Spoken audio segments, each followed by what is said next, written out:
Well, a week after it was first reported that the Piedmont City Council is exploring a proposal that would dismantle the police department in exchange for contracting law enforcement services with the Canadian County Sheriff's Department, the city is continuing to try to convince the public that this is a good deal for Piedmont. Hi, I'm Ben Felder, news director of the Piedmont Citizen and PiedmontDaily.com, and today City Hall hosted a press conference in which they publicly spoke about this proposed contract with the Sheriff's Department and talked about what it would mean for the city. Now, several members of the media showed up, but there were probably more members of the public. The public were not allowed to speak. This was a traditional press conference, but members of the media did pose questions to Mayor Valerie Thomerson, a member of the Sheriff's Department, and City Manager Jim Crosby about what a potential contract with the Sheriff's Department might look like.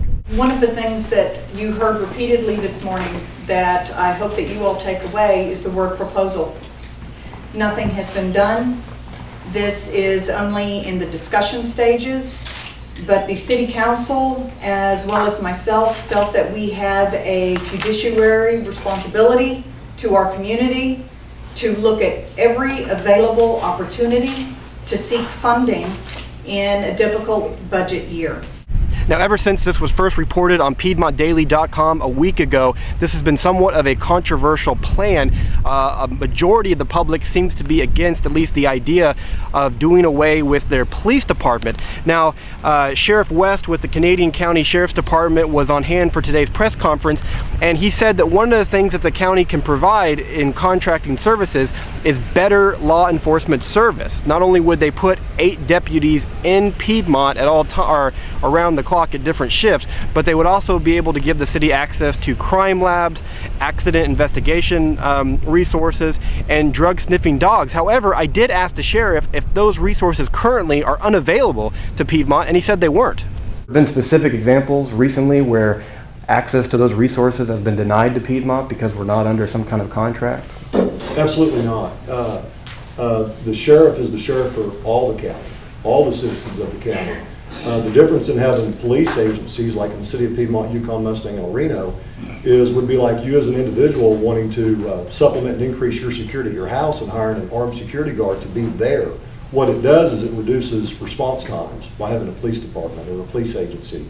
Help me out with that question again. Well, just that you had talked about all the things that the Sheriff's Department could do for Piedmont. Right now, with Piedmont Police being the primary police agency, they would respond. They would be going to it if they felt like they need the additional resources that we have to offer, that the state has to offer, that the feds have to offer. Then they would just have to make that phone call. We would bring it. But so would like a drug dog be based in Piedmont? Would a crime lab be based in Piedmont? I mean, it sounds like the response time, the call is always available to be made, but the response time would be the same. It'd still be coming from El Reno, those specific resources.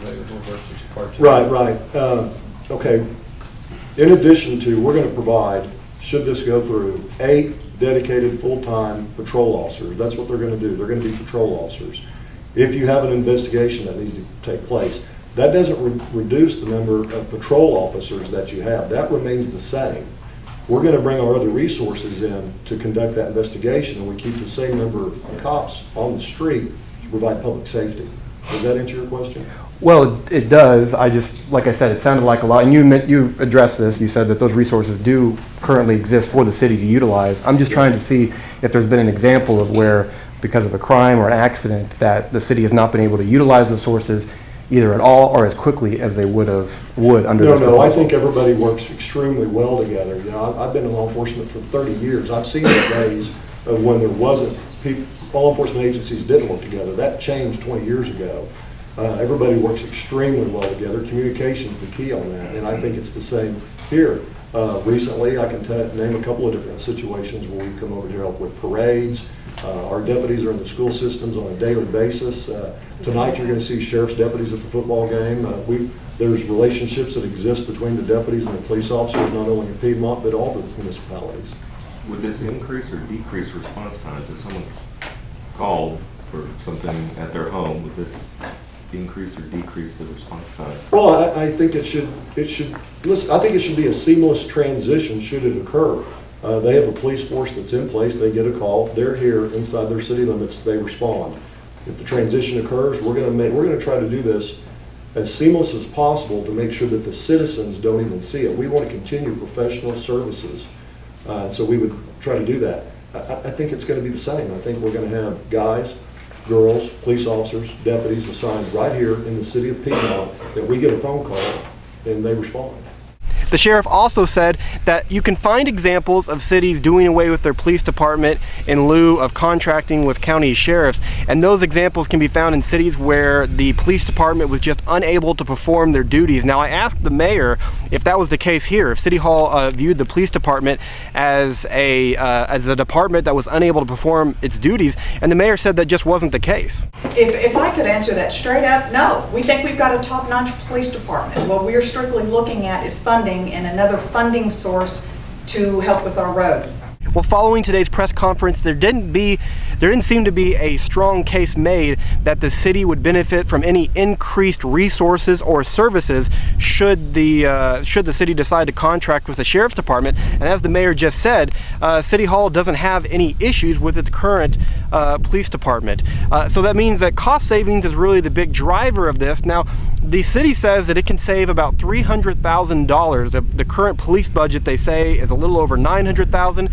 The county has said their contract would be a little over $600,000. Now, I spoke with a member of the police department after today's press conference, and they pointed out that if you actually look at what the police department spent last year, that it's about $781,000. So there's still some savings involved, but there's already some debate on how much of a savings that would be for the for the city of Piedmont.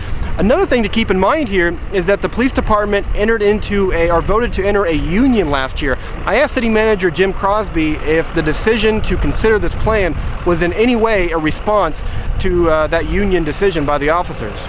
I'd have to go back on the exact time of the vote, but no, I don't think it's had any time to do with the union at all. I think, as the mayor has stated, we're very happy with our police officers at the present time. It's strictly a budgetary concern that we're looking at this time. Now, Crosby just said that this proposed plan is not a response to the officers joining the union, but I spoke with a official with the Oklahoma Fraternal Order of Police, and he said to them that this is simply a case of union busting and that they weren't going to sit by and watch this happen. He didn't tell me specifically what their next step would be, but did say that they have a few attorneys already working on this issue, and he seemed to imply that that this matter would go to a court should the city decide to move forward on this plan. Well, the council has a meeting tentatively scheduled for September 16th. It will be a public meeting in which they will discuss this plan in more detail. We'll, of course, be there to cover it, and we'll continue to provide updates on this story as they happen on PiedmontDaily.com. Well, for the Piedmont Citizen and PiedmontDaily.com, I'm Ben Felder.